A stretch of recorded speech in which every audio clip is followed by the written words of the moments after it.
Hey. Okay. All right. I'm gonna talk to you for about an hour, and it's weird. It's weird what I do. Somebody asked me once if it takes confidence to. Nobody asked me, but I just want to talk about this. If it takes. It does take confidence to do this. It takes not a general confidence, but a specific kind, you know? There's lots of kinds of confidence. There's personal confidence. I don't have much of that.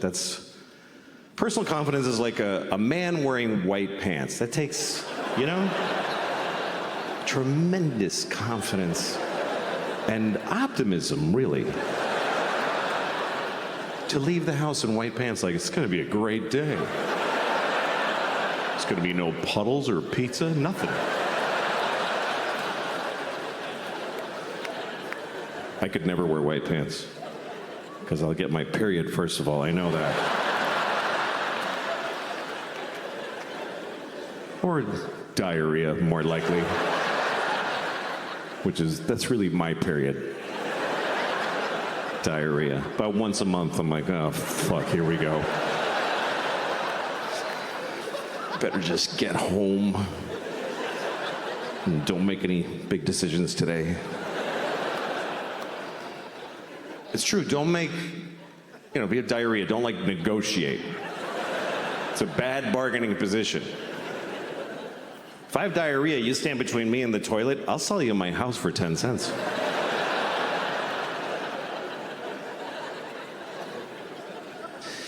So that's one kind of confidence.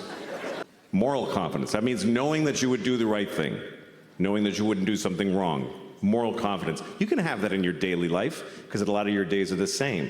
But what if you were in another time? Like, I would love to believe, I feel confident that I would not have had slaves. I wouldn't have done it. I wouldn't have done it. I wouldn't have had any. Even if I lived in 17 whatever, in Virginia, and all my neighbors had slaves, I would have been like, you guys are dicks.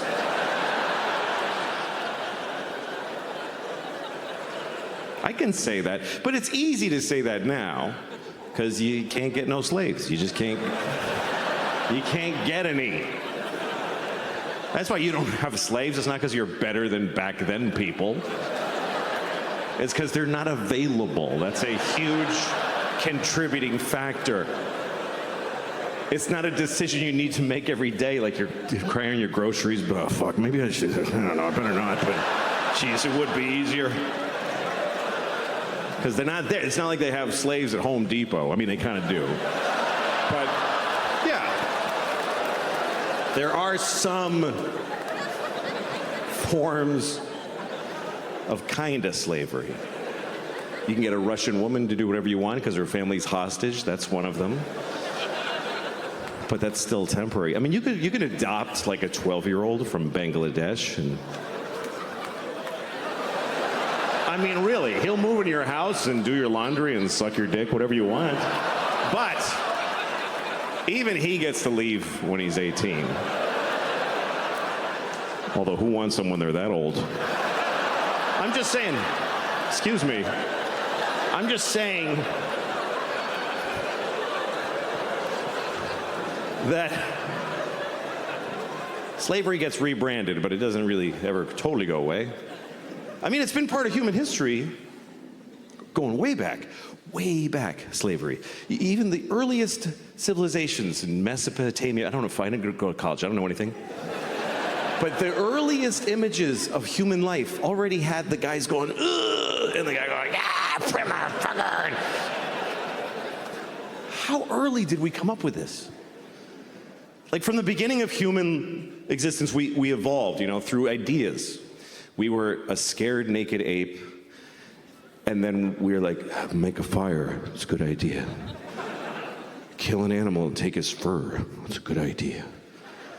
Plant things and then wait, it's a good idea. But really quickly we came up with, just make them fucking do it. I'm not doing anything. I'm doing nothing. Make them fucking do it.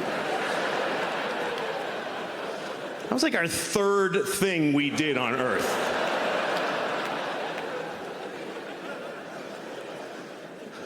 So you can have confidence, but you got to be a little, I mean, there's things that people did in history that I wouldn't have done, for sure. Like, I wouldn't have made an Auschwitz. I wouldn't have done that. What am I going to do with an Auschwitz? Yeah, Auschwitz is not one of those where you're like, it was the times, It was a horrible thing, obviously. Auschwitz, horrible. They killed people. They killed children. They killed little children in Auschwitz who could have grown up and moved to Brooklyn and hated black people, and they didn't get to do that. It's terrible. I know. I had a friend who's a comedian in England, and he made a joke about Auschwitz, and he got in a lot of trouble. There was a big shitstorm, and at one point, Auschwitz tweeted about his joke. It's true. It's an Auschwitz with a blue check. So it was like, oh, cool, it's really them, And they tweeted like, that's not funny. Why is the death camp tweeting?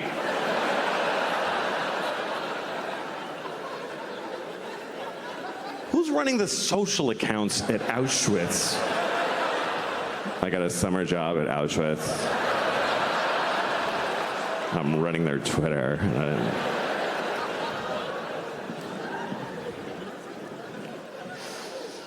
Moral confidence. There's other ways to boost your moral confidence.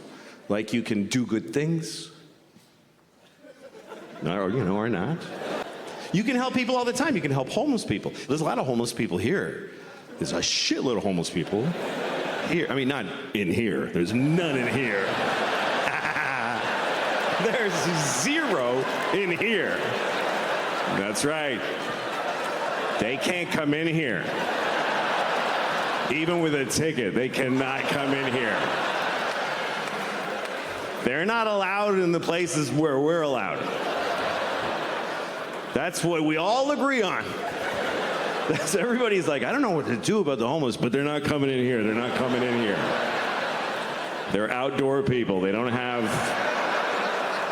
if you don't have your own indoors, you can't go in other people's indoors.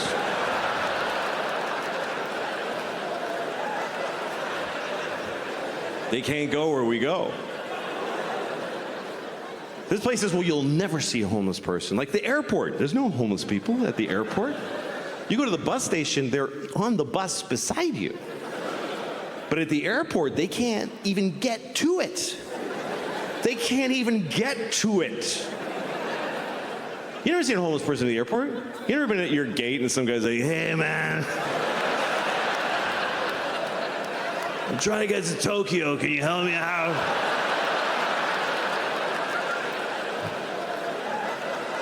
Give me an aisle seat, brother.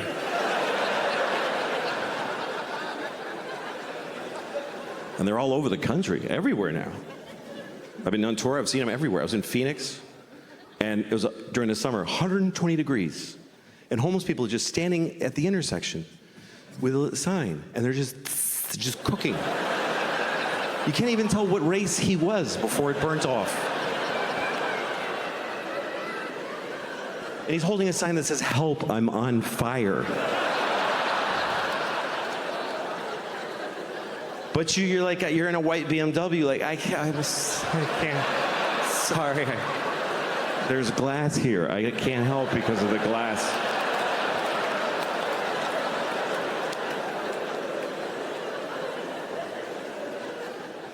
And even here you drive by them. In New York, you walk right by them. So in New York, they're right there. They're in your space, they're in your world, and you got to make a choice. Every couple of blocks, you got to make a choice. You going to help or not? You got to keep shooting. Now, you got to put a limit on it somewhere, because you're not going to help all of them, and you're not going to help any of them, really, with a few bucks. But there's always that, like, there's a homeless guy who lives, he doesn't live anywhere, but, I mean, he's, by definition, he's at large. But he's often seen. He's always on the corner by my house. Same guy, every day. And I walk past him every day on the way to the store. I go to the same store every day. I go to Claire's. I don't know if you know Claire's. It's a jewelry store for children. I go there every day.